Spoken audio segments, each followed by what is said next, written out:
വണ്ടി അടിക്കല്ലേ നിങ്ങൾ പുതിയ വർക്കൊക്കെ 4 മണിക്ക് റിലീസായി ഷൂട്ടിങ് ഇപ്പോൾ മൂവി ചെയ്തുകൊണ്ടിരിക്കുന്നുണ്ട്. ബിജു മാൻ്റെ അപ്പോൾ ഒരു മൂവി ഇപ്പോൾ സ്റ്റാർട്ട് ചെയ്യാനുള്ള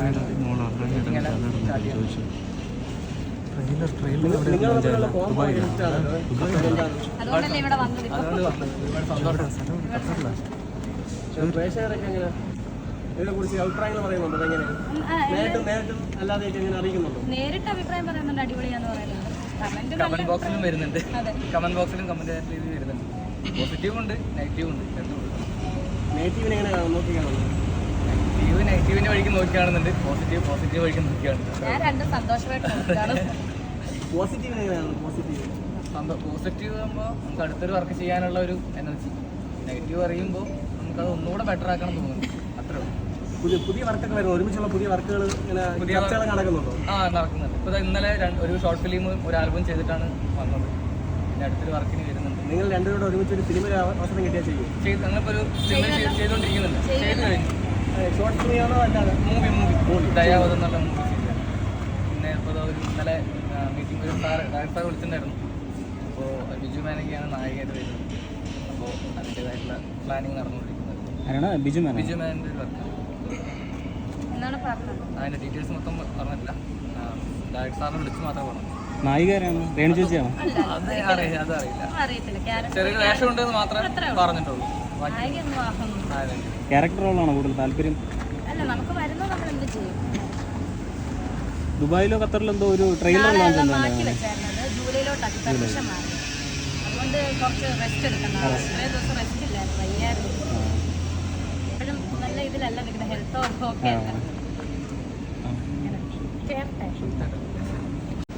ചോദിച്ചോ. എന്ത് അവാർഡാണ്? ഇത് ബെസ്റ്റ് താരജോടിക്കുള്ള അവാർഡാണ്. ആൽബത്തിന്റെ ഫസ്റ്റ് ആൽബമാണ്. അതിൽ കരിമിഴി കണ്ണാലെ ആൽബമാണ്. അതിൽ ബെസ്റ്റ് പ്ലെയറായിട്ട് തിരഞ്ഞെടുക്കപ്പെട്ടിട്ടുണ്ട്. ആൽബത്തിന്റെ ഫസ്റ്റ് അവാർഡാണ് ഇത്. ആൽബത്തിന്റെ ഫസ്റ്റ് അവാർഡ് തന്നെയാണ്. അത്ര വലിയൊരു അവാർഡ് ഫസ്റ്റ് അവാർഡാണ്. പിന്നെ അതിന് മുമ്പ് 1-2 സ്റ്റേജ് പരിപാടികളിൽ അവാർഡ് കിട്ടിയിട്ടുണ്ട്. ഈ ആൽബത്തിന്റെ വെച്ചിട്ടാണ് അവാർഡ്, സോഷ്യൽ മീഡിയയുടെ അവാർഡ് കിട്ടിയിട്ടുണ്ട്. ആൽബത്തിനെ പറ്റി ഒന്ന് പറയാം, അതിൻ്റെ ഒരു എക്സ്പീരിയൻസ് എങ്ങനെയായിരുന്നു?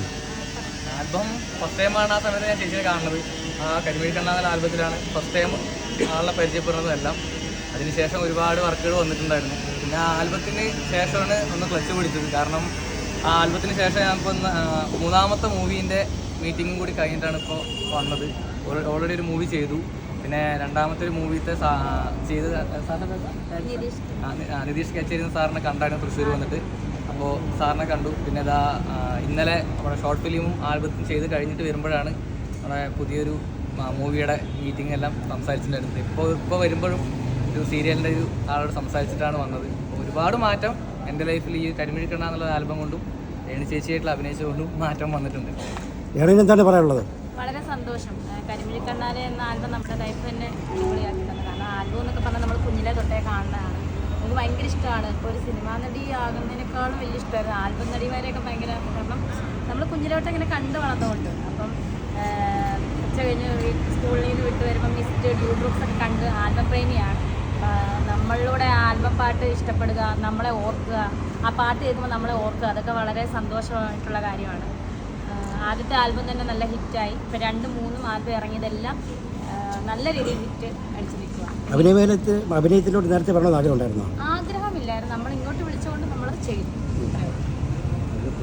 പുതിയ പ്രോജക്റ്റുകളൊക്കെ വേറെ വരുന്നുണ്ട്. ഇന്ന് ഒരെണ്ണം റിലീസാണ്. ഷാപ്പിലെ പ്രണയം എന്നുള്ള ഒരു ആൽബം ഇന്ന് റിലീസാണ്. സത്യം പറഞ്ഞാൽ എന്തൊക്കെയാണ് എന്റെ തലയിൽ തന്നെ ഓർമ്മയില്ല. ഈ കണ്ടിട്ടില്ല ഞങ്ങൾ. 4 മണിക്ക് റിലീസ് ആയിട്ടുണ്ടാവും.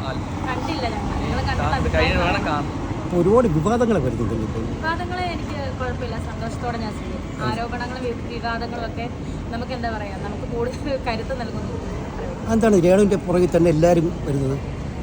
ഈ സാധാരണ ആൾക്കാർ പറയുന്നത് ഈ മാങ്ങയുള്ള മാവിലെ കല്ലെറിയത്തോളം എന്തെങ്കിലും കാണുന്നതായിരിക്കും. അതായിരിക്കും എറിയാൻ വരുന്നത്. അത്രയും ഞാൻ ചിന്തിക്കുന്നു.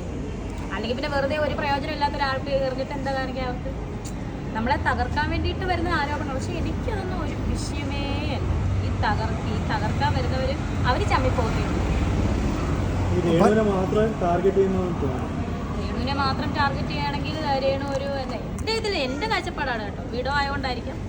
സോ വീട്ടിലടങ്ങി ഒതുങ്ങിയിരിക്കണം, വെള്ളസാരി ഉടുക്കണം എന്നൊക്കെ പറയുന്നതിൻ്റെ ഓപ്പോസിറ്റാണല്ലോ ഞാൻ ചെയ്യുന്നത്. അതെന്തുകൊണ്ടാണ് അങ്ങനെ പറയുന്നത്? അത് നമ്മുടെ നാട്ടില് ആ ലെവലാണല്ലോ. എന്താ പറയുക, പെണ്ണുങ്ങൾ ഇപ്പോൾ പുറത്തു പോയി ജോലി ചെയ്യണതിനടക്കം കുറ്റം പറയുന്ന നാടാണ് നമ്മുടെ നാട്. അപ്പോൾ പിന്നെ വിധവയായിട്ടുള്ള ഒരാൾ ഇത്രയും സോഷ്യൽ മീഡിയയിൽ കൂടുതലായിട്ട് ഇൻക്ലൂഡ് ചെയ്തിട്ട് വീഡിയോസ് ചെയ്യുന്നു, അതിൻ്റേതായ ട്രെൻഡിൽ പോകുമ്പോൾ സ്വാഭാവികമായിട്ട് നമ്മുടെ നാട്ടിൽ ആൾക്കാർ പറയാതിരുന്നാലാണ് അതിശയം. ഇത്രയായിട്ടുള്ളൂ മറുപടി. ഇതിപ്പോൾ രേണുവിൻ്റെ ഉയർച്ചയുള്ള അസൂയായിരിക്കും. എനിക്കറിയില്ല.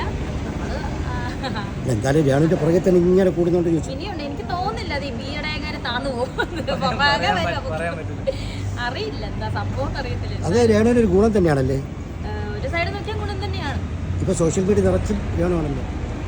ആവോ ഞാൻ കാണും. ഞാൻ നോക്കുമ്പോ എന്നെ കണ്ടോണ്ട് ഞാൻ സ്ക്രോൾ ചെയ്ത് വിടും. എന്തിനാ എന്നെ കാണുന്നത്? കമന്റ് ഒന്നും വായിക്കാറില്ലേ? കമന്റ് ചില സമയം ഞാൻ വായിക്കും, സമയം വായിക്കും. ചില സമയത്ത് ഇതിലിരിക്കുവാണെങ്കിൽ തിരിച്ച് 2 വർത്തമാനം പറഞ്ഞിട്ട് ഓരോ കമന്റിലൊക്കെ നല്ല വർത്തമാനം പറയാം. ഇപ്പം കാണുന്നുണ്ട്, നല്ല വർത്താനം പറയും. ഒരുപാട് ഇന്റർവ്യൂസ് ചീത്തയൊന്നുമല്ല, അല്ലാതെ നല്ല വർത്താനം പറയും. ഒരുപാട് ഇന്റർവ്യൂസ് ഒക്കെ വരുന്നുണ്ടല്ലോ ഇപ്പോൾ. ഇന്റർവ്യൂ യൂട്യൂബ് അത്യാവശ്യം 3 കഴിഞ്ഞു. അത് ഇന്റർവ്യൂ അതിന് വരുന്നുള്ളൂ, ഔട്ട് വരുന്നുള്ളൂ. 3 ഇന്റർവ്യൂ കഴിഞ്ഞായിരുന്നു. ശരി, ഞാൻ ശരി. ഇത് എൻ്റെ ഒരു മേക്കപ്പ് ആർട്ടിസ്റ്റ് ആണോ ചേച്ചി. എൻ്റെ പല ഫോട്ടോഷൂട്ടുകളും എന്നെ അടിപൊളിയാക്കി തന്ന ചേച്ചിയാണ് ആതിര ചേച്ചി. സൗന്ദര്യം ഉണ്ടോ എനിക്കപ്പോൾ? നിങ്ങൾ ഈസി ആയിട്ട് ചെയ്യാൻ പറ്റും. ശരി ചേച്ചി വിളിക്കണേ.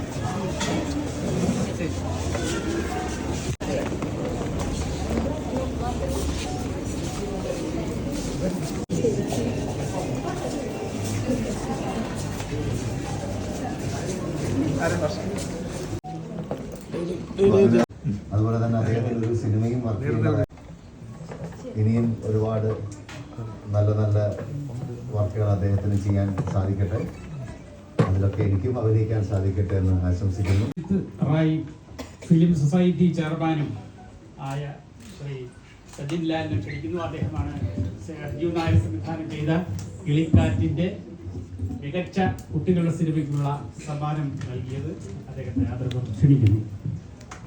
ആദരണീയരായ പ്രജീഷ്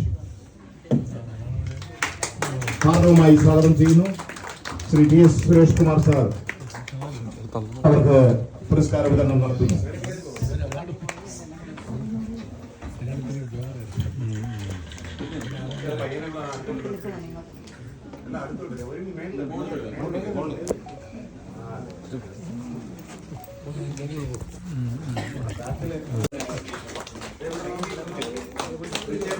നമ്മുടെ കരഘോഷത്തിന്റെ ശബ്ദം പോലെ